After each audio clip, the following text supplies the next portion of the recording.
Class నుంచి ఉంటున్నాను. నేను ఇదివరకు ఇంటికాడ ఉండేటప్పుడు ఏంటంటే చదువు మా యావరేజ్గా చదివేదాన్ని. కానీ ఇక్కడికి వచ్చిన తర్వాత బాగా చదువుతున్నాను, క్లాస్ ఫస్ట్ కూడా వస్తున్నాను. అలాగే చదువుతో పాటు మంచి ఎలాగా సమాజంలో ఎలా మెలగాలి, ఎలా ఉండాలి, పెద్దల పట్ల ఎలా గౌరవం కలిగి ఉండాలి, తల్లిదండ్రులను ఎలా ప్రేమించాలి, చిన్నలను పెద్దలను ఎలా చూసుకోవాలి అనేది మా సార్ గారు నాకు నేర్పించారు. చాలా థ్యాంక్ యూ సార్. మరి నేను ఇక్కడికి వచ్చినప్పుడు కానించి ఒకసారి కూడా మా అమ్మ నాన్నల గురించి తెలుసుకొని ఒకసారి కూడా ఏడవలేదు. సార్ గారు ఏంటంటే మా నాన్న లెక్క, మా నాన్న అంతే సార్ గారు. టీచర్ గారు మా అమ్మ లెక్క.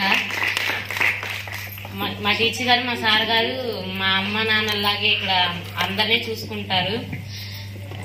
ఇంటికాడ ఉన్నా ఇక్కడ ఉన్నా ఒకటి, అసలు ఇంటికి వెళ్ళబుద్ధి కాదు, మాకు ఇక్కడే ఉండాలనిపించింది.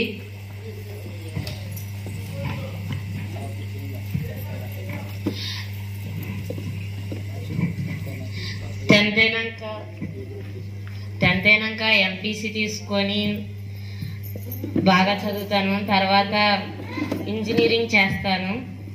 ఇంజనీరింగ్ చేసి బాగా స్థిరపడి నాకు వచ్చిన డబ్బుల్లో సగం డబ్బుల్ని హాస్టల్కి డొనేట్ చేస్తాను.